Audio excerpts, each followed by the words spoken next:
Hello, I am Soumya Pramanik and you are watching Soumya Sandipuri. For your kind information, I am studying BCom Honours from Narsi Monji College of Commerce and Economics in Mumbai. So basically, I'm going to put on my opinion on the NIRF ranking 2021 which has been released.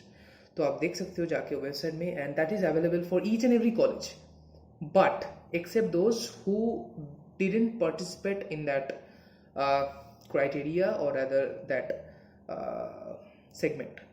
तो उधर बहुत सारे colleges है और जो कि participate किए हैं based on certain parameters ranking मिला है. There are criteria for college, criteria for university level, overall basis and different specialisation के हिसाब से भी रैंकिंग दिया गया है.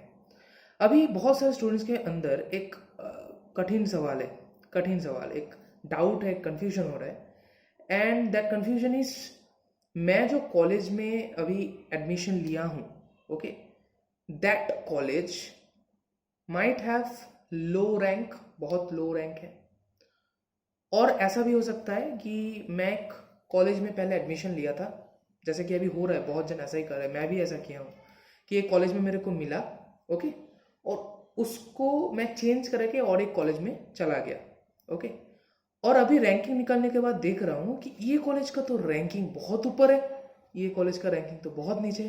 तो मैं क्या फंस गया? मेरा क्या गलत डिसीजन हो गया? भाई एक चीज जान लो, बहुत क्लियर कट इन्फॉर्मेशन मैं देने वाला हूँ थ्रू एन एग्जाम्पल.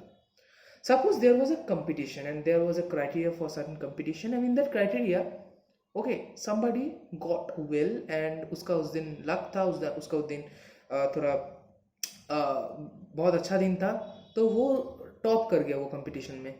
और जो बाकी जन है they might be good students but they could not top. They might rank in second, third, even 10 और less than 10. It might happen. But the thing is that इसके बेसिस पे, ये ranking criteria के बेसिस पे आप ये conclusion नहीं दे सकते हो कि ये स्टूडेंट बेस्ट है, ये स्टूडेंट बैड है. ऐसा नहीं बोल सकते हो. तो ऑब्वियसली एक रैंकिंग ये जज नहीं कर सकता है कि वो कॉलेज बेस्ट है, ये कॉलेज खराब है. ऐसा कभी भी नहीं हो सकता. मैं एक एग्जांपल देना चाहता हूँ. अगर रैंकिंग आप देखोगे ओवरऑल बेसिस पे, आई थिंक दिल्ली यूनिवर्सिटी का 12-13 हुआ है और मुंबई यूनिवर्सिटी का देखो तो टॉप 50 में भी नहीं आता. तो इसका मतलब क्या ये है मुंबई यूनिवर्सिटी खराब है? कभी भी नहीं. क्योंकि मुंबई यूनिवर्सिटी का अगर आप एल्यूमनी बेस देखो, मुंबई यूनिवर्सिटी में कितना जन पढ़ के सक्सीड हुआ है लाइफ में, तो इसका ऑब्वियसली ये मतलब खरा होता है कि हाँ, रैंकिंग तो ये एक इमेज हमको देता है कि हाँ ये कॉलेज ये पैरामीटर के बेसिस पे टॉप हुआ है. लेकिन अगर आप कुछ और पैरामीटर्स लाओ, अगर आप कुछ और क्राइटेरिया के बेसिस पे जांच करो, तो ऐसा हो सकता है कि the college which has lower rank might go in the upper hand. It might happen. तो डोंट वरी. मैं ये एक सिंपल सा फंडा बोलना चाहता हूँ कि भाई अगर आप कोई भी कॉलेज चूज किए हो ना, okay, you hard worked, okay, and on that basis you got good marks and you have selected certain college, and now while you had shortlisted lots of colleges and within those lists of colleges you have chosen a single one. obviously तो आप 2-3 college में नहीं पढ़ सकते हो, एक college में जाना पड़ेगा.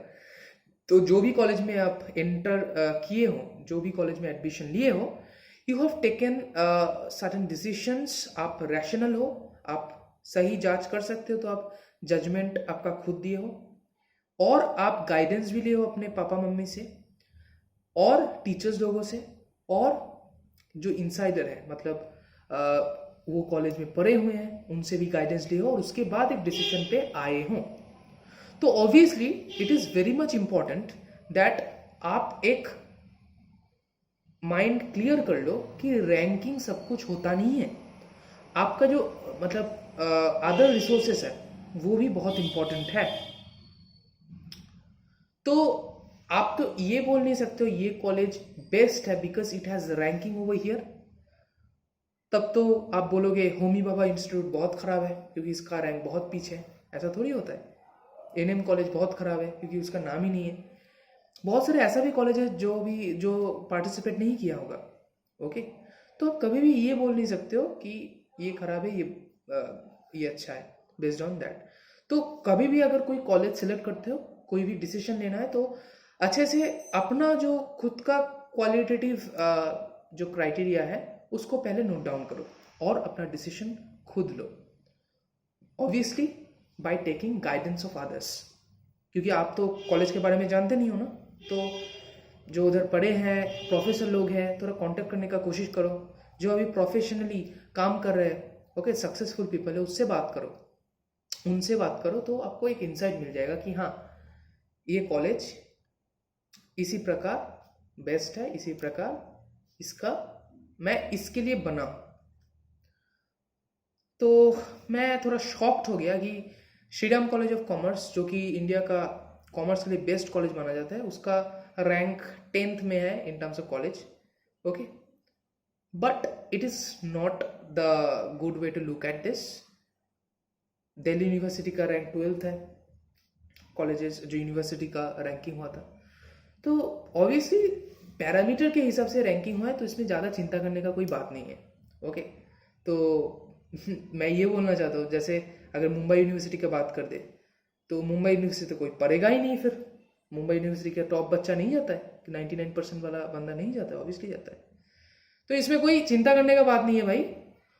तो NIRF ranking obviously you can take it as a guide, okay. Obviously rank करते हैं मतलब तो अच्छा ही है, इसमें तो कोई डाउट नहीं है, लेकिन ये एंड नहीं है डिसीजन लेने का। आप और भी सोचो और भी गाइडेंस लो, और कोई भी कॉलेज में आप गए हो रिग्रेट मत करो, क्योंकि देखो रैंकिंग के हिसाब से अगर आप एक कॉलेज में चले जाते हो और बाद में उसका एटमोसफियर इन्वायरमेंट अच्छा नहीं लगता है आपको, तो आपका पूरा 3 साल वेस्ट होने वाला है, क्योंकि आप ठीक से उधर पढ़ नहीं पाओगे।